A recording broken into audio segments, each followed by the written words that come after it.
استنجا کرنے کے بعد جب جا کر بیٹھتا ہوں تو محسوس ہوتا ہے کہ پیشاب کے قطرے نکل گئے ہیں 1 2. تو حضرت ایسے میں کوئی قوما تو لگا دیا کریں جہاں لگانا ہوتا ہے. حضرت ایسے میں ناپاکی ہو جاتی ہے یا نہیں، جبکہ یہ میرے ہاتھ میں نہیں ہے، اس سے بھی عذاب قبر ہوتا ہے؟ اچھا خیر، تو بھائی دیکھو، جب پیشاب کر لیں نا، پیشاب سے فارغ ہو جائیں تو تھوڑی دیر اطمینان سے بیٹھے رہیں، ٹھیک ہے نا. جب اطمینان ہو جائے کہ اب مزید خطرہ نکلنا بند ہو گیا تو پانی ڈالیں اور پتلی گلی سے نکل لیں. دوبارہ اسٹڈی کرنے کی، مطالعہ کرنے کی چندہ ضرورت نہیں ہے.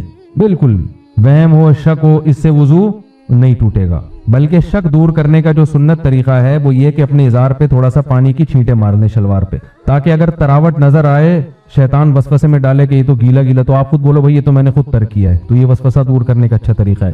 تو ایک دفعہ جب اطمینان ہو گیا تو اب جب تک 100% یقین نہیں ہوگا قطرہ نکلنے کا، اس وقت تک وضو نہیں ٹوٹے گا. اتنا یقین ہو جائے کہ آپ قسم اٹھا کے کہہ سکیں کہ میرا قطرہ نکلا ہے یا ہوا خارج ہوئی ہے، یہ قسم اٹھا کے کہہ سکیں آپ. بعض دفعہ وہمی لوگ ہوتے ہیں نا، میں ان سے کہتا ہوں کہ تم قسم اٹھا سکتے ہو کہ قطرہ نکلا ہے؟ کہہ رہے میں سوچ کے بتاؤں گا کہ قسم اٹھا سکتا ہوں کہ نہیں. اس پہ بھی کنفیوز ہوتا ہے کہ قسم اٹھا سکتا ہوں کہ نہیں. تو میں نے کہا یہ اس کی علامت ہے کہ نہیں اٹھا سکتے، کیونکہ اتنا یقین ہوتا تو فوراً قسم اٹھاتے. دیکھو ابھی سورج نکلا ہوا ہے، فوراً قسم اٹھا کے ہم کہہ سکتے ہیں اللہ کی قسم سورج نکلا ہوا ہے. اس میں کنفیوز نہیں ہوتا انسان. تو جب تک اتنا یقین نہ ہو جائے کہ پیشاب کا قطرہ نکلا ہے یا ہوا خارج ہوئی ہے، اس وقت تک وضو آپ کا باقی رہے گا.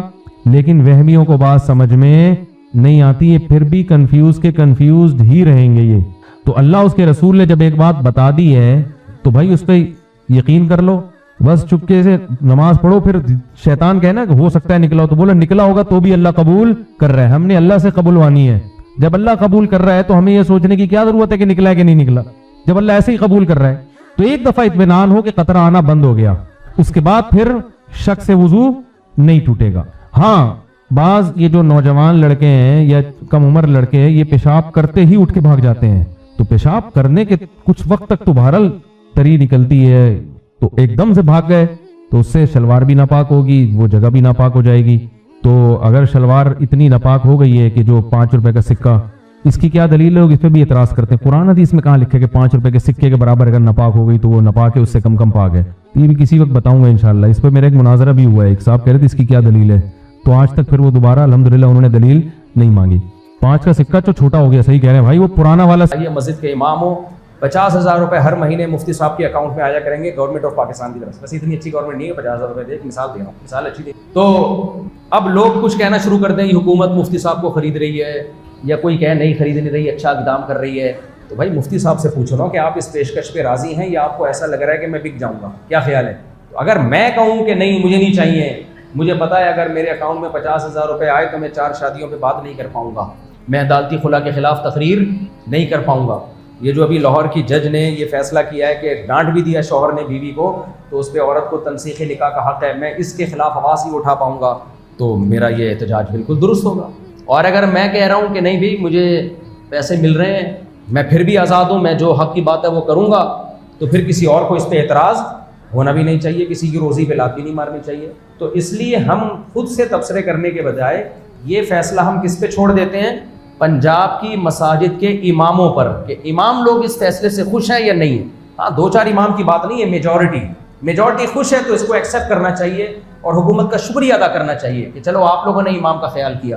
اور اگر میجورٹی کہہ رہی ہے ہمیں خریدا جا رہا ہے، تو پھر ہمیں بھی اس کے خلاف آواز اٹھانی چاہیے. تو جب تک مساجد کے ائمہ کی طرف سے کوئی پراپر بیان نہیں آ جاتا، ہمیں اس پہ خاموش رہنا چاہیے. سمجھتے ہو کہ نہیں سمجھتے؟ اور اگر وہ کہہ رہے ہیں کہ ہمیں مل جائے، اکثر مساجد کے ائمہ کہہ رہے ہیں ہمیں یہ حکومت سے آفر چاہیے، تو ہمیں خوش ہونا چاہیے. اس پہ کیا خیال ہے؟ پھر کسی کی روزی پہ ہمیں لات نہیں مارنی چاہیے. تو اس میں سیاسی لیڈروں کے بجائے نا ان کی اپنی رائے کا اعتبار. سیاسی لیڈروں کی رائے بھی صحیح غلط ہو سکتی ہے، میں اس کی بات نہیں کر رہا، لیکن اس میں اس کے جو اہل ہیں رائے دینے کے، وہ اصل میں اہل کون ہیں؟ پنجاب کی مساجد کے ائمہ ہیں. وہ اگر خوش ہیں تو ہمیں بھی خوش ہونا چاہیے. یا تو مسجد کمیٹی والے اتنی تنخواہیں دیں نا پھر ان کو بھر بھر کے کہ ان کو گورنمنٹ کی ضرورت ہی نہ رہے. کمیٹی نے بھی نہ چھوڑ کے ان کو خون سارا نہ چھوڑا ہوا ہوتا ہے ان کا، اور اب گورنمنٹ بھی کوئی آفر دے رہی ہے تو وہ بھی نہ دیں اس کو، تو یہ تو بیچاروں پہ ظلم ہے. اس لیے اماموں پہ چھوڑ دینا چاہیے. دوسرا جو مسئلہ ہے کہ چونکہ یہ فیصلہ ہونے سے پہلے اگر یہ میرا کلپ وائرل ہو جائے تو اس کا فائدہ زیادہ ہوگا. مجھے بہت سے لوگوں نے بتایا, حکومتی جو اہلکار ہیں انہوں نے بھی بتایا, جو اسمبلیوں میں انہوں نے بھی بتایا, جماعت اسلامی والوں سے بھی میرے ایک دفعہ رابطہ, انہوں نے بتایا کہ یہ جو آپ لوگ کے کلپ ہوتے ہیں نا, وائرل ہوتے ہیں, یہ اس کی ویلیو بہت زیادہ ہے, یعنی اس کو باقاعدہ سنا جاتا ہے اور ان پہ اثر بھی ہوتا ہے ان چیزوں کا. ابھی دیکھو عدالتی خلا کے خلاف الحمدللہ آواز اٹھنا شروع ہو گئی ہے, اور وکلا بھی اٹھنا شروع ہو گئے ہیں اس پہ. تو یہ ہلکی بات نہیں ہوتی, ہم خام میں پھینک نہیں رہے ہوتے بیٹھ کے تبصرہ کو, اس کا ہمیں پتہ ہوتا ہے سوسائٹی پہ اس کا اثر ہوگا اور حکومتی ایوانوں میں بھی اس کا اثر ہوگا. تو یہ جو گورنمنٹ جو پلان بنانے جا رہی ہے کہ گورنمنٹ فیصلہ کرے گی کہ امام کو جمعے کے خطبے میں کیا تقریر کرنی ہے, جیسے کہ سعودی عرب میں کون فیصلہ کرتا ہے, حکومت سعودی عرب کے اور دبئی کے اور عرب ممالک کے جو ائمہ کرام ہیں وہ پورا لکھا لکھایا خطبہ پڑھ کے سنا رہے ہوتے ہیں. تو ہم بھی یہاں ایسا کریں گے. دیکھو اس میں اعتدال کی بات کیا ہے, بالکل جو اعتدال کی بات تو یہ کہ نہ تو اماموں کو بالکل آزاد چھوڑ, کیونکہ اس سے جو فرقواریت پھیلی ہے, دہشت گردی بھی پھیلتی ہے, فرقواریت بھی پھیلتی ہے, قتل و غارت بھی. پڑوس میں آپ کو پتہ ہے کہ مسجد کا امام ہے, کئی جمعے مسلسل میرے قتل کے فتوے دیتا رہا ہے, وہ پمفلیٹ بانٹتا رہا ہے, میں نے تو اس کو لفٹ ہی نہیں کرائی, ورنہ اس کے نٹ بولٹ ٹائٹ کرنا میرے لیے کوئی مسئلہ نہیں, کوئی مسئلہ نہیں. آپ کہہ سکتے ہو کہ شاید میں اسٹیبلشمنٹ کے ذریعے اس کے نٹ بولٹ ٹائٹ کرواؤں گا, نہ اسٹیبلشمنٹ سے ہمارا اتنا اچھا ریلیشن نہیں ہے. میرے اپنے قرضے لے کے لوگ بھاگے ہوئے ہیں, تو وہ نہیں میں لے سکا, چھڑوا سکا, کیونکہ بھاگے ہوئے ہیں نا وہ. میرے اگر اتنے اچھے تعلقات یا میں درباری سرکاری ملا ہوتا نا تو بہت سارے کام میرے نمٹ گئے ہوتے جو کہ نہیں ہو رہے. ابھی کبھی خوشبو لگا کے اکیلے آؤ گے تو بتاؤں گا. تو میرے پاس میرے شاگرد ہی اتنے ہیں الحمدللہ کہ اس کے اسکرو ٹائٹ کرنے کے لیے کافی. میں نے تو اپنے شاگردوں کو روکا ہوا ہے. بعض شاگردوں نے کہا آپ صرف اشارہ کرو, بندہ غائب کرنا کس کا کام ہے, ہمارا کام. کیونکہ یہ ادھر قریب میں مفتی منیب کہلاتا ہے, وہ عامل ہے, عورتوں کے بنیان سونگ کے بتاتا ہے کہ اس پہ جن ہے یا چڑیل ہے.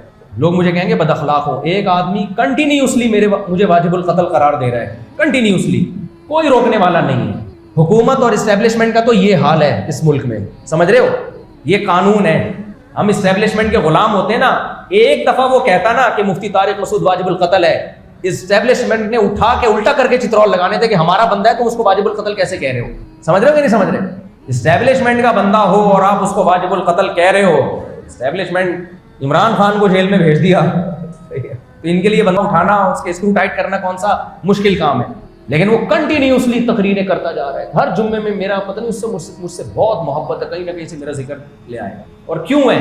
وہ قبضہ گروپ آدمی ہے, وہ اپنا مسجدوں میں جال بچھا رہا ہے, پورا دائیں بائیں سارے اپنے بندے بٹھا رہا ہے. اس کا قبضہ گروپ ہے, اس کی راہ میں بہت بڑی رکاوٹ بنا ہوا ہوں, اور میں عاملوں کے خلاف بہت بولتا ہوں. تو اس کا منجن بکنا بند ہو گیا, کیونکہ اس کی سورس آف انکم کیا ہے؟ جن چڑیل بھوت بھگا کے لوگوں کو الو بنا کے پیسے لینا. عاملوں کے خلاف تو میں بولتا ہوں, آپ کو پتہ ہے. تو اب بنیان سونگنا بھی چھوڑ دیے, اتنا پیسہ تھا بنیان سونگنے کا. کوئی آدمی آتا تھا نا, میری بیوی پہ جن آیا ہوا ہے, بنیان لے آ, بنیان, ابے 4 آسیب آئے ہوئے اس کے اوپر, 4 چڑیلیں آئی ہوئی ہیں بھائی. وہ بیچارہ لوگ تو سیدھے سادے ہوتے ہیں, بیوقوف بن جاتے ہیں. میں تو عاملوں کی بات لگاتا ہوں کہ یار تو واجب القتل مجھے کیوں کہہ رہا ہے؟ کوئی جن چڑیل بھوت بھیج, مجھے اٹھا کے لے جائے وہ, یا مجھ پہ جادو کرنا, کیا خیال ہے؟ نادرا میں میری پوری ڈیٹیل ہے, تو نادرا والوں بلکہ جن کو بھیج, نادرا سے اس کے باپ کا نام اس کی ماں کا نام نکلوا کے لا, یار جن جادو کرتا ہوں. کمبخت 2 سال سے تو میرے خلاف تقریریں کر رہا ہے, کوئی ایک چڑیل کوئی ایک جن بھیج دے نا, کوئی عملیات فلیتے پلیتے کچھ تو کر. ان تلوں میں تیل ہے ہی نہیں. میں اتنا نہیں بول, میں تو کب سے دیکھ رہا ہوں یہ 10-15 سال سے لوگوں کو الو بنا رہا ہے. ایک دن بھی میں نے اس کے خلاف بیان نہیں کیا. میں نے جرنلی ہول سیل کے حساب سے سب عاملوں کے خلاف بیان کیے, لیکن اس کو پتہ نہیں کیا بیچارے کو خارش ہوئی ہے. کوئی ہر جمعے میں مفتی طارق مسعود واجب القتل, اس کا خیال تھا کوئی بندہ اٹھے گا مفتی صاحب کو مار دے گا اور میں ہیرو بن جاؤں گا, پھر میں جنازے میں آؤں گا اس قاتل کے. میں نے جب یہ بیان کیا نا, فتویٰ دینے کے بجائے خود آ کے مارو نا کمبختوں, تمہیں جنت میں جانے کا شوق نہیں ہے. تم سادہ لوح عوام کو بے وقوف بناتے ہو, ان کے ذریعے بندے مرواتے ہو, پھر ان کو حکومت پھانسی پہ لٹکا دیتی ہے, ان کے جنازے میں آ کے ہیرو بن جاتے ہو. ہونا یہ چاہیے جنازہ تمہارا ہو, تم آؤ ہمیں مارنے کے لیے, ہم بھی مریں گے, ہمارے گارڈ تمہیں بھی ماریں گے, مقابلہ برابر کا ہوگا. تمہارے خیال میں ہم جہنم میں اور تم جنت میں جاؤ گے تمہارے خیال میں, تو اس جنت میں تم جاؤ نا, تم اپنے مریدوں کو کیوں ورگلا رہے ہو؟ میں سمجھا پا رہا ہوں اپنی بات؟ یہ سارے ہیرو بنے ہوئے, تو جاؤ اس کا سر لے کے آ جاؤ. ابے تو جانا, تجھے کیوں جنت میں جانے کا شوق نہیں ہے؟ تو کیوں نہیں جا رہا بھائی؟ تو خیر میں بات کہاں سے کہاں نکل گئی, بات کیا کر رہا تھا, چڈی بنیان پہ آ گئی بات. ہاں تو اب دیکھو یہ بھی تو بے لگام ہے نا, پمفلٹ بانٹ رہا ہے. اگر اماموں کو بے لگام چھوڑ دیا جائے نا تو بھی ملک میں بہت فساد ہوگا, جو کہ ہو رہا ہے. کوئی قانون نہیں ہے, کوئی ضابطہ نہیں ہے, جو اٹھاتا ہے منہ کے فائر کو, یہ اڑا دو, وہ کافر, مسجدوں میں محبتوں کے بجائے کیا پھیلائی جا رہی؟ نفرتیں. کسی مسجد میں چلے جاؤ, عجیب عجیب بیان, وہ دیوبندی, وہ بریلوی, وہ اہل حدیث, فرقوں کے نام لے لے کے ایک ایک پہ رد کرنا. پوری دنیا میں یہ آپ کو کہیں نظر نہیں آئے گا. جیسے ہی ملک سے باہر نکلو ایک سکون مل جاتا ہے, آدمی لگتا ہے بھائی یہ تو. میں نے ابھی مولانا عباد اللہ صاحب کا مدنی مسجد میں بیان تھا, مجھے پتا چل گیا مکی مسجد میں ان کا بیان. میں نے کل لڑکوں سے کہا چلو دین کی باتیں سننے کے لیے چلتے ہیں. میں نے کہا جب یوٹیوب پہ کسی اسکالر کو سنو تو کچھ عجیب عجیب باتیں آ رہی ہوتی ہیں. میں نے کہا کبھی اللہ رسول کی باتیں سننے ہم چلے گئے تو مولانا عباد اللہ صاحب اللہ ان کی میں برکت ہے, انہوں نے فرمایا کہ میرے بچے میرا بیان نہیں سنتے, آپ کا سنتے. میں نے کہا میرے بچے بھی میرا نہیں سنتے, آپ کا سنتے. مولویوں کے بچے اپنے ابا کا کوئی لفٹ ہی نہیں کراتے. چلو اچھی بات ہے, لیکن مجھے خوشی اس بات کی ہوئی کہ میرے بچے ان کا بیان سن رہے ہیں.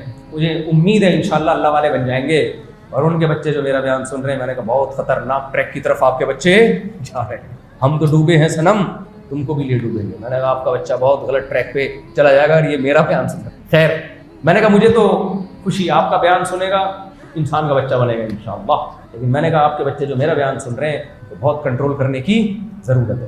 خیر, تو اب اماموں کو اگر بے لگام چھوڑ دیا جائے یہ بھی ٹھیک, لیکن اماموں کو اگر پرچے پکڑانا شروع کر دیے نا گورنمنٹ کی طرف سے تو یہ ٹوٹل سرکاری پٹھو بن جائیں گے, کسی کام کے نہیں رہیں گے یہ امام. جو اسٹیبلشمنٹ کہے گی, جو حکومت کہے گی, وہ ان کے بیان میں, جو بھی حکومت آئے گی اس کی تعریفوں کے پول باندھے. کوئی حق, جو فیصلہ ہوگا عدالت کا صحیح ہو غلط ہو نہ, کیونکہ یہ تھوڑی کہ وزارت اوقاف آپ کو پرچہ لکھ کے دے گی کہ ہائی کورٹ کے جج نے جو یہ فیصلہ کیا غیر شرعی ہے, اس دفعہ جمعے میں اس پہ بیان کریں. نہ نہ نہ نہ, پھر جمعے میں بیان آئے گا کہ ہائی کورٹ کے جج نے جو غیر شرعی فیصلہ کیا ہے آپ نے اس کو مشرف کا اسلام کرنا ہے, اس فیصلے کو کیا بنا کے پیش کرنا ہے, مسلمان بنا کے پیش کرنا ہے. اتنی دین میں تحریف ہوگی. سعودی عرب میں تو بہت زیادہ سختی ہے, ایک حرف بھی آپ اپنی رائے نہیں دیتے. اب مجھے ایک بات بتاؤ, تو اس سے دین کا بیڑا غرق ہوگا کہ نہیں ہوگا؟ پاکستان اس سے بچا ہوا ہے اب تک. تبھی آپ دو پوری دنیا میں نا پاکستانی اسکالرس کو, مولانا طارق مل صاحب کو سنا جاتا ہے, ہمیں سنا جاتا ہے, ہم حیران ہوتے ہیں یار ہمیں کیوں سن رہے ہو. لوگ کہتے ہیں باقی کسی بھی ملک کا کوئی اسکالر کا جب بیان آتا ہے نا تو ایسا لگتا ہے کہ یہ لکھ کے ان کو باقاعدہ رٹا لگا کے دیا گیا ہے کہ یہ کہنا ہے اور یہ نہیں کہنا. تو یہ ہم بالکل کسی قیمت پہ یہ قبول نہیں کریں گے گورنمنٹ کی طرف سے کہ وہ پنجاب یا کے پی کے کہیں بھی ائمہ کرام کو پرچے پکڑا دے کہ اس کے حساب یہ بیان کر رہے ہیں آپ. تو اعتدال کی بات یہ ہے, جیسے یورپ اور امریکہ میں وہاں بھی مذہبی اسکالر جاتے ہیں, ان کی طرف سے پرمیشن ہے آپ بیان کریں, لیکن چند پالیسیاں ان کی ہیں, کوئی نفرت انگیز بیان آپ نے نہیں کرنا. کوئی ایسا بیان کیا جس سے لڑائی جھگڑائی کا خطرہ ہوا تو وہ پکڑ لیتے ہیں امام. تو ملک میں قانون یہ بننا چاہیے کہ امام کی مرضی ہے, وہ جس چیز کو برحق سمجھتا ہے اس پر بیان کرے. نمبر 1 تہذیب کے دائرے میں. نمبر 2 کفر کا فتویٰ کسی پہ لگانے کی اجازت نہیں ہے, کیونکہ اس سے بہت نفرتیں پھیلتی ہیں, لڑائیاں پھیلتی ہیں. کسی کو واجب القتل یا واجب التعزیر قرار دینے کی اجازت بولو نہیں ہے. کسی امام نے کہا کہ یہ مار دو, توڑ دو, پھوڑ دو, اس کے خلاف کیس ہونا چاہیے. صحابہ کرام, اہل بیت, ان میں سے کسی کی شان میں گستاخی کی اجازت بولو نہیں. کسی امام نے, کسی مذہبی اسکالر نے کسی صحابی یا اہل بیت کی شان میں ادنا سے بھی گستاخی کی, اس کے خلاف پرچہ کٹے گا. سمجھ رہے ہو کہ نہیں سمجھ رہے؟ کسی کے مذہبی جذبات کو مجروح کرنے کی اجازت نہیں ہے. آپ نے مسیحیوں پر رد کیا, بیان کیا, اسلام کی حقانیت ثابت کی, مگر مسیحیوں کا مذاق اڑانے کی اجازت نہیں ہے, ہندوؤں کا مذاق اڑانے کی اجازت نہیں. اس طرح کی قانون سازی امریکہ, جاپان, UK میں پہلے سے ہوئی بھی ہے, تبھی ہم وہاں جاتے ہیں. اور میں اکیلا نہیں, بہت سارے مذہبی اسکالر جاتے ہیں, کھل کے تبلیغ کرتے ہیں, اس کا فائدہ بھی ہوتا ہے, لیکن لڑائی جھگڑے نہیں ہوتے. تو یہ قانون سازی یہاں ہونی چاہیے. پرچے مت پکڑاؤ اماموں کو کہ یہ اس دفعہ زرداری کے فضائل بیان کرنے, اس دفعہ بلاول بھٹو کے فضائل آپ نے بیان کرنے وغیرہ وغیرہ, یہ نہیں کرو آپ. ہو سکتا ہے گورنمنٹ کے ہم یہ تھوڑی کہیں گے, ہم تو کہیں گے ماں باپ کے حقوق, یہ والے ماں باپ کے حقوق. بھائی وہ پھر باؤنڈ ہو جاتا ہے انسان, کھل کے بیان نہیں کر سکتا. امام کی جو صلاحیت ہے وہ دبنا شروع ہو جاتی ہے, اس میں جو موٹیویشن کی ایک پاور ہے, لوگوں کو عمل پہ ابھارنے کی طاقت, وہ بالکل زیرو ہو جائے گی, ختم ہو جائے گی, مذہب دفن ہو جائے گا. اور پھر آج حکومت تو زیادہ پابندی نہیں لگائے گی, اگلی حکومت آ کے اور جکڑے گی, اس سے اگلی حکومت آ کے اور کنٹرول کرے گی. رزلٹ یہی ہوگا 20-30 سال کے بعد جا کے جو باہر ملکوں میں ہوا ہے کہ امام کو بس حکومت نے جو کہہ دیا پتھر پہ لکیر بن گیا, دائیں بائیں بالکل نہیں جاتا, اس سے بیانات میں ان کی طاقت اور جان ختم ہو گئی ہے. تو اس لیے ہم قطعاً اس قانون کو قبول نہیں کریں گے کہ اماموں کو پرچے پکڑائے جائیں, یہ بیان کرنا ہے آپ نے. لیکن ہم یہ بھی نہیں کہتے کہ اماموں کو بے لگام چھوڑ دیا جائے. ہم کہتے ہیں کچھ ضابطے وضع کر دیے جائیں, یہ امام کی باؤنڈری ہے, آپ بیان کریں, آپ کی مرضی کا ٹاپک ہوگا, آپ نے قرآن و سنت کے حساب سے خود تیاری کرنی ہے, لیکن یہ باؤنڈری ہے, اس باؤنڈری کو آپ کو کراس کرنے کی اجازت نہیں ہے. کوئی مفتی ہو, کوئی بزرگ ہو, کوئی عالم ہو, یہ باؤنڈری کراس کرے گا فوراً حکومت ایکشن لے گی, اور اس میں FIR کٹنے کا بھی انتظام نہ کیا جائے. جیسے سعودی عرب میں خفیہ ایجنسی کے لوگ بیٹھے ہوئے ہوتے ہیں, امام ذرا سا دائیں بائیں ہوا اسی وقت اریسٹ کر لیا, تو جو پولیس کی طرف سے کچھ لوگ ہر مسجد میں بیٹھے ہیں کہ اس باؤنڈری کو جس امام نے کراس کیا, بیان ختم ہوتے ہی اس امام کو اریسٹ کر لیا جائے. یہ ایک باؤنڈری ہے. تو اس سے امام ایسا بھی نہیں ہوگا کہ بالکل حکومت کا پابند بن جائے, اور ایسا بھی نہیں ہوگا کہ بے لگام ہو جائے. تو کیا خیال ہے, یہ سجیشن صحیح ہے یا نہیں ہے؟ یہ تجویز ہونی چاہیے, اس پر عمل لازمی ہونا چاہیے. باقی مفتی منیر صاحب ہے, وہ بیچارہ اللہ اس کو اس کی روزی روٹی پہ بیچارے کے بند ہو گئی. مفتی سے بغیر کوئی شخص دیندار گناہوں سے بچتا ہو, اگر کوئی دیندار ہو گناہوں سے بچتا ہو, لیکن ان کا ایک ادنا سا شوق ہو موسیقی کا, وہ نماز بھی پڑھتا ہو, قرآن کی تلاوت بھی کرتا ہو, لیکن موسیقی بھی سنتا ہو, تو کیا موسیقی سننا جائز ہے؟ جائز تو نہیں ہے بھائی. بس یہ کہیں گے کہ بہت ساری نیکیوں میں ایک گناہ کر رہا ہے, بس اس کی وجہ سے نماز نہ چھوڑے. بعض دفعہ یہ ہوتا ہے شیطان ایک گناہ کرواتا ہے, پھر شیطان کہتا ہے تو پورا شریعت میں تو چل نہیں رہا, تو نماز کا کیا فائدہ, قرآن کی تلاوت کا کیا فائدہ. یہ مت کر لیں, یہ شیطان کا وار ہوتا ہے. جو نیکیاں ہو رہی ہیں ان کو مت چھوڑو. اگر بالفرض زندگی میں کوئی گناہ ہے بھی نا, وہ نہیں چھوٹ رہا اگر وہ گناہ, تو اس کی وجہ سے نیکیاں مت چھوڑو. شیطان کا یہ بہت بڑا وار ہوتا ہے, خاص طور پہ دیندار لوگوں پہ, کہ ایک گناہ ہو گیا وہ کنٹینیوسلی ہو رہا ہے, چھوٹ نہیں رہا. شیطان کہتا ہے اب چھوڑ یار, باقی نہ باقی چیزوں کو پکڑ کے رکھو, یہ بھی چھوٹ جائے گی انشاءاللہ. سمجھتے ہو کہ نہیں سمجھتے؟ مفتی سے ایک خاتون کا فون آیا کہ میرے میاں پرانے گانے سنتے ہیں بہت شوق سے, نماز بھی پڑھتے ہیں, حج بھی کرتے ہیں, روزہ بھی رکھتے ہیں, ماں باپ کی اطاعت بھی کرتے ہیں, پرانے گانے سنتے ہیں. میں نے کہا اتنا تو نیک ہے, ویسے تو جائز نہیں ہے گانے سننا, چاہے پرانے ہو چاہے نئے. میں نے کہا چلو بڑا اچھا آدمی ہے کہ کم از کم لیٹسٹ ورژن. میں نے کہا اپنے میاں کو بولو بس پرانے تک ہی رہے, نئے تک نہ آئے. اور میں نے کہا انشاءاللہ یہ پرانے بھی, میں کوئی پروموٹ نہیں کر رہا کہ پرانے سن کے بہت اچھا کر رہا ہے, لیکن میں نے کہا چلو یہاں تک بریک لگا دو. بعض دفعہ اصل میں یہ ڈر ہوتا ہے کہ زیادہ سختی کی نا تو وہ ری ایکشن میں ایسا نہ ہو کہ نئی فلمیں دیکھنا شروع کر دے اور بالکل ہی بے لگام ہو جائے. تو وہی مثال ہے, جب ارطغرل ڈرامہ آیا تھا تو ہم نے لوگوں سے یہی کہا ڈرامے دیکھنے نہیں ہیں, لیکن یہ اب میں نے بھی دیکھو یہ گھر کی باتیں ہوتی ہیں, لیکن بتانی اس لیے پڑتی ہیں کہ ہم بھی تو مولوی ہیں نا, اور گھروں میں تربیت کیسے کی جائے اس زمانے میں. بچوں پہ بہت زیادہ جن لوگوں نے سختی کی ہے نا اس زمانے میں, اس کا بڑا خطرناک ری ایکشن ہے. وہ بچے پھر چھپ کے سارے کام کرتے ہیں, اور ہم نے بعض علماء کے گھروں میں بھی یہ دیکھا ہے. میں ارطغرل ڈرامہ ہو یا کوئی بھی نہیں پسند کرتا کہ بچے میرے دیکھیں, لیکن پھر بھی میں نے ان کو دیکھنے کی اجازت دی. کیوں نہ ہم انٹرنیٹ بند کر سکتے ہیں اس زمانے میں گھروں میں؟ اگر آپ بند کرو گے, سب گھروں میں انٹرنیٹ موجود ہے, آپ کا بچہ بالکل دنیا سے پیچھے رہ جائے گا. نہ آپ کمپیوٹر پہ پابندی لگا سکتے ہو. بعض لوگوں نے کیا کیا, بچوں کو کہا کہ کوئی گھر میں کمپیوٹر نہیں ہوگا, کوئی LED نہیں ہوگی. بچے جب ہر جگہ دیکھتے ہیں, اپنے کزنوں کے ساتھ کے جا رہے ہوتے ہیں, ان کے گھر 24 گھنٹے ٹی وی چل رہا ہے, ان کی انٹرٹینمنٹ ہے, ادھر گئے ادھر دیکھا, کارٹون بھی چل رہے ہیں, فلمیں بھی چل رہی ہیں, ڈرامے بھی. جب اپنے گھر میں آ کے دیکھتے ہیں تو صرف تہجد کا ماحول نظر آئے گا ان کو, اور کوئی انٹرٹینمنٹ نہیں ہے. تو 100 میں کوئی ایک بچہ تو ہوگا جو حسن بصری جیسا نکل آئے. 99% وہ اپنے باپ کو بیوقوف سمجھتے ہیں, اپنی ماں کو بیوقوف, اور پھر وہ سمجھتے ہیں کہ یار پھر وہ ایسا بگڑتے ہیں کہ اللہ کی پناہ.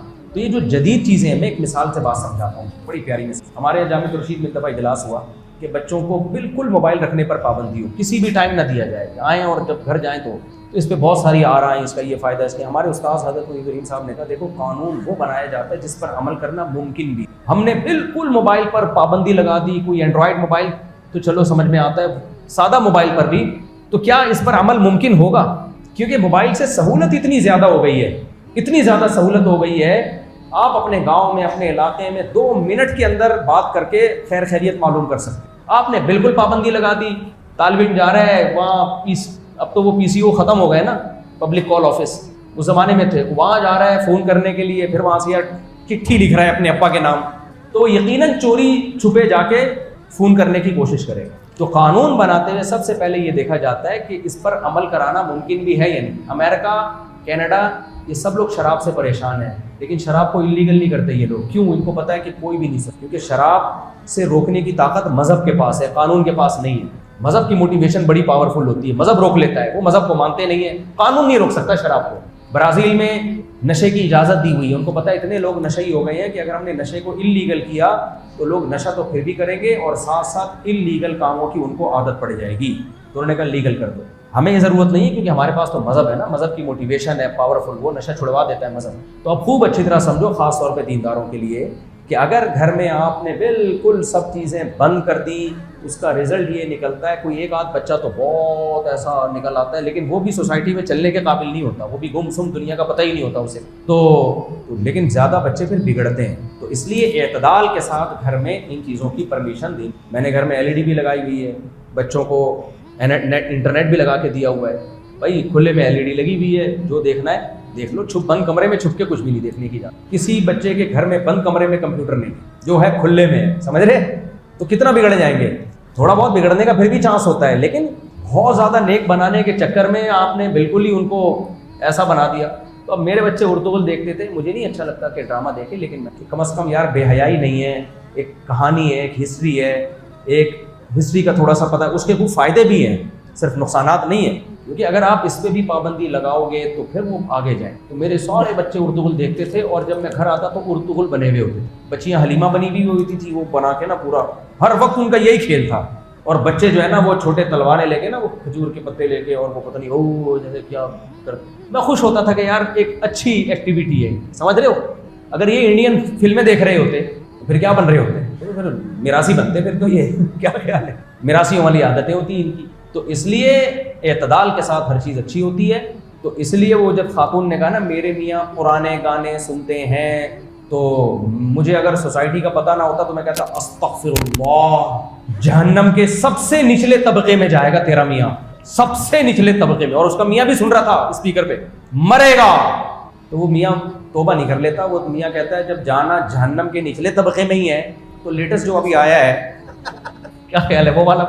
تو اس میں تھوڑا سا ہاں کوئی مولوی سن رہا ہو تو غلط ہے یار، تو مدرسے میں پڑھا ہے، بعض مدرسے کے بچے بھی سن رہے ہوتے ہیں، تو اس میں پھر اصلاح کا طریقہ یہ ہوتا ہے کہ چھوڑ دے گا انشاءاللہ۔ یہ تھرکیں خود ہی اگر نیکی پہ لگے رہو نا، نماز نہ چھوڑو اور دعائیں نہ چھوڑو، تلاوت نہ چھوڑو، تو ان عبادتوں میں یہ طاقت ہے کہ آپ سے برائی چھڑوا دے۔ حدیث میں آتا ہے نبی صلی اللہ علیہ وسلم کے پاس کسی شخص نے بتایا کہ کوئی شخص ہے جو دن میں چوری کرتا ہے، رات کو تہجد پڑھتا ہے، تو آپ صلی اللہ علیہ وسلم نے فرمایا یہ تہجد اس کو چوری چھڑوا دے، یہ تہجد اس کو چوری، بولو، کیونکہ رات کو نیند قربان کر کے اللہ کے سامنے اٹھنا، دعائیں مانگنا، اتنی زبردست طاقت ہے نا اللہ سے ریلیشن، کیونکہ چوری تو پرانی عادت تھی ان کو، نمازی بننے سے پہلے کہ چوری کی عادت پڑی ہوئی تھی۔ تو اگر کس کو ڈراموں کی، فلموں کی عادت پڑ گئی ہے، یا انٹیوں کو جھانکنے تاکنے کی عادت پڑ گئی ہے، اللہ معاف فرمائے، تو اب یہ نہ کرے کہ وہ نماز چھوڑ دے، تبلیغ میں وقت لگانا۔ ایک صاحب نے مجھے کہا میں تو 4 مہینے لگا لیے، گناہ ہی نہیں چھوٹتے، تو کیا فائدہ ایسے چلے کا 4 مہینے کا؟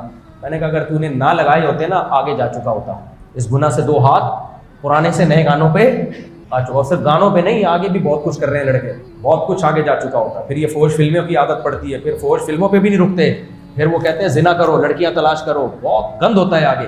تو اگر کوئی عادت گناہ کی پڑ گئی ہے بھائی، اس عادت کو وہیں اسٹاپ کرنے کے لیے نیکیوں کی طرف آؤ، اور عمر کے ساتھ ساتھ اللہ نے چاہا انشاءاللہ اگر اس کو چھوڑنے میں لگے رہے، جن کو عادت ہے نا گانے سننے کی، وہ اپنے اوپر کوئی کفارہ لگا لیں، چاہے پرانا گانا ہو چاہے نیا گانا ہو، نئے گانے پہ زیادہ پیسے ہو، پرانے گانے پہ صدقہ کریں، تو اس سے کیا ہوگا، آہستہ آہستہ عادت ختم ہو جائے گی، تو آہستہ آہستہ لائن پہ آ جائے گا۔ اور ہمارے حضرت کہا کرتے تھے یہ جزیرہ بھی بالآخر زیر آب آ ہی گیا۔ سمندر میں ہر طرف پانی ہوتا ہے، بیچ میں کچھ خشک جگہیں ہوتی ہیں، آہستہ آہستہ اس میں بھی پانی آ جاتا ہے، تو یہ دل میں اللہ کی محبت کی کمی ہے، خشکی ہے، اس میں بھی اللہ کی محبت کا جزیرہ انشاءاللہ آ جائے گا۔ مجھے ڈر یہ ہے کہ اب کوئی پرانے گانے سننا نہ شروع کر دے کہ چلو پرانے، جو نہیں سن رہا وہ، کیونکہ جو نہیں سن رہا ہوتا نا وہ اگر سنے گا تو پھر وہ آگے جائے گا، جس کو گناہ چھوٹ جائے نا وہ اگر گناہ کرتا ہے تو پھر وہاں تک رکتا نہیں، آگے جاتا ہے۔ یہ تو ان کی بات ہے جن کو پہلے سے عادت پڑی ہوئی ہے۔ اچھا میں پرانے گانے بیوی کو سنایا کرو، بس بیوی کے لیے جائز ہے، اس کے لیے سنو نہیں جو پہلے سے یاد ہیں، بیوی کو سناؤ پرانے گانے، اور پرانی بیوی کو سناؤ، گانا بھی پرانا ہو بیوی بھی کیا ہو، کیونکہ دلہن کو تو سب جذبات ہوتے ہیں، پرانے نئے سارے گانے سنا دے گا، آئی لو یو میں سانس مار کے تارے توڑ، جب بیوی تھوڑی سی پرانی ہو جاتی ہے تو گالیاں دینے کا دل چاہتا ہے، گانے سنانے کا دل نہیں چاہتا۔ یار ایک واقعہ ابھی کا ہے لیٹسٹ، میں فیصل آباد گیا نا ابھی، حضرت مولانا عباد اللہ صاحب کے یہاں کوئی تقریب کا تھا، تو میں رات کو لاہور ایئرپورٹ کے قریب کسی کے گھر میں ٹھہرا، کچھ جاننے والے تو پرانے آدمی، بڑے لوگوں سے ان کے اچھے تعلقات ہیں، دیندار آدمی، انہوں نے مجھے اپنا 15-20 سال پرانا واقعہ سنا، اوہ ایسا واقعہ مزہ نہ آئے پیسے۔ ان کو لڑکیوں کی آواز نکالنا آتی ہے، ان صاحب ہیں اتنی بڑی بڑی، یعنی اتنے بڑی داڑھی ان کی، اور ایسے مردانہ وجاہت والے آدمی ہیں، وہ سنیں گے میرا بیان جب سنتے ہیں پابندی سے، یہ والا بھی سنیں گے، لیکن کسی کو کیا پتا میں کس کی بات کر رہا ہوں. انہوں نے ہمارے سامنے, ہمارے شاگردوں کے سامنے بھی نا لڑکیوں کی آواز نکال کے دکھائی, ایسی سریلی آواز نکالتا ہے وہ بندہ, ایکٹنگ کرتا ہے, آدمی حیران ہو جائے.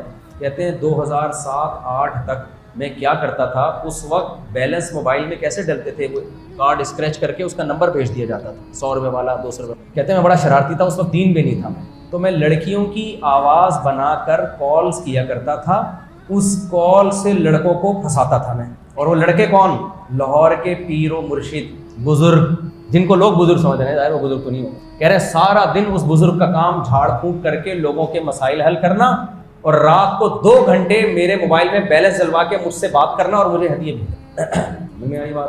لاہور کا کوئی پیر تھا, جن چڑیل بھوت بھگاتا تھا, وہ پیر عامل, وہ بزرگ کا مطلب میرے جو عوام کی نظر میں بزرگ عامل تھا, اس کا نام نہیں بتایا انہوں نے, کہا کہ یار کسی کا براز فاش کرنا مناسب نہیں ہے. کہہ رہے بہت بڑا پیر جو سارا دن لوگوں کو دم کر رہا ہے, چڑیل جن بھوت بھگا رہا ہے. کہہ رہے ایک دن میں نے ایسے فون ملایا اس کو, اب ایسا نہ ہو آپ لوگ یہ طریقے سے فون ملانا شروع کر دیں.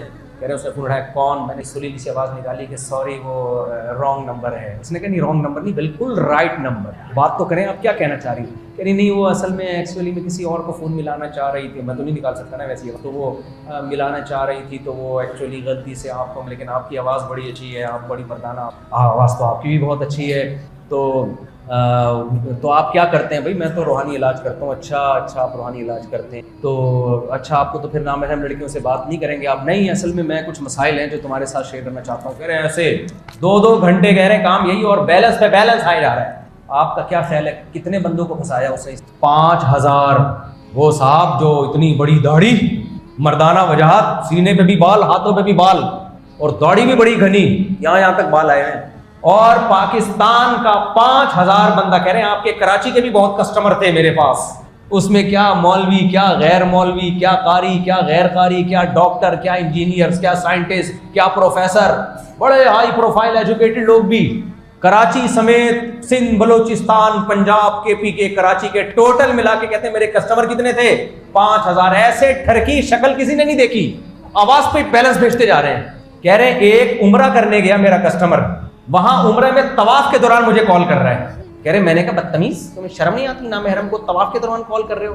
کہہ رہے ہیں یہ طواف ہے تو تمہاری دعاؤں کی برکت سے نا, شیطان کیسی پٹیاں پڑھاتا ہے, تم نے دعائیں مانگی تھی تو آج اللہ کے گھر کی زیارت نصیب ہوئی ہے, اس سلسلے میں تمہیں کال کر رہا ہوں. یہ سچی مچی وہ سن رہے ہیں, اگر میں جھوٹ بول رہا ہوتا تو ظاہر ہے وہ کہتے ہیں یار سب نے زیادہ کر دی. نا 5000 بندہ, اٹ از کالڈ ٹھرک. اس سے یہ بھی پتہ چلتا ہے کہ عورت کتنا بڑا فتنہ ہے کہ نہیں. بڑے بڑوں کو آواز سے ہی عورت الو بنا لیتی ہے. تبھی تو اللہ نے قرآن میں حکم دیا کہ غیر مرد سے جب بات کرو تو آواز میں نرمی پیدا مت کرو. اللہ نے ایسے تھوڑی حکم دے دیا, وہ تو جب دیکھتے تو لوگوں کے جنازے اڑ جاتے کہ ابے کس پہ مر رہے ہیں ہم, کس پہ مر رہے ہیں. تو خیر پھر وہ تبلیغ میں لگے, کہتے ہیں مولانا طارق صاحب کے بیانات سنے, اتنا پیسہ, کہہ رہے میں غریب تھا, میں نے بہت پیسہ کمایا اس سے. خیر تو بات پتہ نہیں کس پہ سنا رہا تھا, کہاں سے آئی یہ بات, آئی واقعہ کیوں سنا رہا تھا. ہاں تو کہہ رہے میں نے پرانے گانے بھی سنائے ان کو اس پہ شاید. ہاں تو میں یہ کہہ رہا تھا کہ بھائی بیوی کو گانے سنایا کرو, اس سے محبت کا اظہار کیا کرو. اب ہاں میں یہ اصل میں بتا رہا تھا, اب دیکھو وہ جو پیر ہے گھنٹوں گھنٹوں اس سے بات کر رہا ہے, جو جعلی پیر تھا, اپنی بیوی سے بات کرے گا گھنٹوں گھنٹوں ہے. اس لیے یہ لوگ مجھے کہتے ہیں کہ ابھی بیوی کو گانے سنانا مفتی صاحب نے جائز ہونے کا فتویٰ دے دیا, اور اس سے وہ گانے سنا, کوئی بھی نہیں سنائے گا. نئی کو تو سنا دو گے, پرانی والی کو سنانا بہت مشکل. اس کے لیے محبت ہونا بڑی شریف آدمی میں ہی ہوتی ہے محبت. اچھا میرے بوئی, میرے بوئی پھر ایک ویڈیو آپ نے چشمہ لگانا پڑے گا میرے بوئی. بس یہ آخری سوال, میرے ابو کئی سالوں سے اچھا پروسٹیٹ کا شکار ہیں. پھر ایک ویڈیو آپ جس میں آپ کسی پرولان نامی گولی کے نام سے آپ نے بتایا, لیکن سے اور بھائی کوئی دوا شوا میرے مشورے پہ کھانے کی ضرورت نہیں ہے. کہ کوئی بھی بیماری ہے جا کے ڈاکٹر کو دکھائیں. میں نے ایک دفعہ بیان میں یہ کہہ دیا تھا, آپ نے پوچھنا ہے اچھا ابھی میں نے دفعہ بیان میں یہ کہہ دیا تھا کہ کچھ وقت پہلے نا پچھلے سال میرا بی پی تھوڑا سا نیچے کا ہائی رہنے لگا تھا, نیند نہیں ہو رہی تھی میری. تو میں افریقہ گیا تو وہاں میں نے جب دیکھا میرا بی پی نیچے کا 100 ہو گیا ہے, اور کھائے پیے جا رہے ہیں وہاں دعوتوں میں, کوئی ایکسرسائز نہیں. تو میں نے کیا کیا, میں نے جا کے پارک کے کئی چکر لگائے, الحمدللہ بی پی نارمل. تو اب نارمل ہی چل رہا ہے الحمدللہ. اس وقت میرا بیان گیا تو کسی نے مجھے بتایا بھائی ہائی بی پی صاحب کسی کو ایکسرسائز کا مشورہ مت دیں. میں نے کہا یار میں بتاؤں گا, یہ تو میرا پرسنل تجربہ تھا, ورنہ ڈاکٹر ہائی جب کسی کا بی پی ہوتا ہے تو جاگنگ اور یہ چیزوں سے منع کرتے ہیں. سمجھتے ہو کہ نہیں سمجھتے؟ تو اس لیے وہ تو ایک میں نے اپنا ایک پرسنل تجربہ شیئر کر دیا. ویسے نارملی ایکسرسائز کرنے سے بی پی نارمل رہتا ہے, لیکن اگر کسی کا بی پی بڑھا ہوا ہے بلڈ پریشر بڑھ گیا ہے تو میرا بیان سن کے وہ جاگنگ نہ کرے, ڈاکٹر کے مشورے سے کر لے. سمجھ رہے ہو کہ نہیں سمجھ رہے؟ تاکہ مرے تو کس کے کھاتے میں جائے؟ ڈاکٹر کے کھاتے. کیونکہ بعض دفعہ بی پی ہائی ہوتا ہے, آپ نے اگر بھاگیں گے تو خطرہ ہوتا ہے, اس میں نقصان کا خطرہ ہوتا ہے. جیسے نارمل آدمی جب جاگنگ کرتا ہے تو ہارٹ مضبوط ہوتا ہے, اس کا ہارٹ اٹیک کا خطرہ کم ہوتا ہے. لیکن کوئی ہارٹ پیشنٹ ہو اور وہ میرا بیان سن کے دوڑنا شروع کر دے کہ مفتی صاحب نے کہا تھا کہ جاگنگ سے ہارٹ مضبوط ہوتا ہے, تو اس میں خطرہ ہوتا ہے کہ پہلے سے ہارٹ پیشنٹ ہے, وہ تو تھوڑا سا سانس پھولے گا اور مرے گا, ہارٹ اٹیک سے مرے گا. ہمارے ریلیٹیو اسی طرح ان کی ڈیتھ ہوئی ہے. آرمی سے ریٹائر ہوئے تھے, ایکسرسائز چھوڑ دی انہوں نے. آرمی میں تو جب تک تھے فٹ تھے, جب ریٹائر ہوئے تو ایکسرسائز چھوڑ دی. اب نتیجہ کیا نکلا, کئی سال تک جب ایکسرسائز نہیں ہوگی, چلنا پھرنا نہیں ہوگا, ایک دن 5ویں 6ٹھی منزل پر گئے ہیں وہ پانی کا کین لے کے, اور اوپر گئے ہیں, سانس پھولا ہے, اور اسی وقت آن دا اسپاٹ ان کی ڈیتھ ہوئی ہے. تو جو ہارٹ پیشنٹ ہوتے ہیں نا, وہ ایک دم نہیں ایسے بھاگ دوڑ سکتے, وہ ڈاکٹر سے پوچھ کے مریں, میرے مشورے پہ نہ مریں, میرے گلے پڑ جاؤ گے. تو میں نے کوئی دوا نہیں بتائی بھائی کسی بیماری کی, جا کے کس سے لو. ہاں حکیمی کچھ دوائیں میں بتاتا رہتا ہوں, وہ بڑی فائدے کی ہیں, وہ سب کھا سکتے ہیں آپ. وہ کھا لیا کریں خمیرہ گاؤ زبان صبح ناشتے کے بعد, رات کو نہیں کھائیں, بلغم پیدا کرتی ہے رات کو بلغم. صبح ناشتے کے بعد کھائیں خمیرہ گاؤ زبان, دماغی طاقت کے لیے خاندانی چیز. اس تو خدوس آتی ہے, ایک جڑی بوٹی حکیموں کی, بہت خاندانی چیز ہے. رات کو گرم پانی میں آدھا چمچہ گھول کے پی لیا آپ نے, اس سے سارا دماغ کا خناس مناس سب کیا ہو جائے گا, نکل جائے گا. یعنی دماغ کی فاضل رطوبات نکال دیتی. اسی طرح مربع آملہ ہے, آملے کا مربع صبح صبح نہار میں کھا لیا کرو, بال کالے رہیں گے جوان. میں نہیں کھاتا, مشورے دیتا ہوں میں. ایک حکیم کو میں نے بولا ہوا بنا دے یار, کیونکہ یہ 2 نمبر چیزیں بہت مل رہی ہوتی ہیں. بازار سے آملے کا مربع خریدو, شیرے میں ڈوبا ہوا ہوتا ہے, وہ شیرہ پتہ نہیں کتنے کیکڑے مکھیاں چھپکلیوں میں وہ بنا ہوتا ہے, ہمیں کیا پتہ ہوتا ہے. بس جوڑیا بازار میں چلا گیا تو میں جب ان کے اسٹور میں گیا ہوں نا, تو چوہے زیادہ کسٹمر تھے ان کے, آدھا تو چوہے کھا رہے تھے, وہ بچا ہوا ہے ہم لوگ. تو اس لیے کوئی, میں تو یہ چیزیں کبھی بنوانی ہو تو کسی جاننے والے حکیم سے بنواؤ. اچھا اس میں چونکہ شیرے میں بنتا ہے تو شوگر کے مریضوں کو نقصان دیتا ہے وہ, تو اس حکیم کو بتا دو بھائی چینی کے بغیر, کوئی شہد میں یا بغیر چینی کے آملے کا مربع کھایا کرو, بہت فائدہ مند چیز ہے. اس میں ڈاکٹر کے یا کسی حکیم کے مشورے کی بھی ضرورت نہیں ہے, یہ سب حکیم خود ہی کہے گا کہ کھاؤ, یہ سب چیزیں کھانے کی ہیں. پہلے زمانے میں لوگ کھایا کرتے تھے, 99 سال رہتے. حکیموں کی عمریں پتہ ہے, میں نے دیکھے حکیم, ہوائی بات نہیں کر رہا, میں نے ڈاکٹر 60-70 سال سے اوپر کے نہیں دیکھے حکیم, میں نے بڈھے 99 سال کے بھی دیکھے, اور کھڑے علاج کر رہے ہوتے ہیں. ایک حکیم تھا, میری والدہ لے جایا کرتی تھی, مجھے پیٹ بہت خراب رہتا تھا. وہ حکیم صاحب ماشاءاللہ 95-96 سال کے, اور بیٹھتے ہی نہیں تھے کرسی پہ, کھڑے نفس چیک کر رہے ہیں کھڑے پہ. میں نے کہا یہ کیا ہے بھائی, یہ جن بھوت ہے کیا ہے, وہ کیا ہے چھپ کے کیا کھا رہے ہوتے ہیں آملے. خود اپنے نسخے نا چھپا کے اپنے ساتھ قبر میں لے جانے کے لیے رکھے ہوتے, شیئر بھی نہیں کرتے وہ نسخے.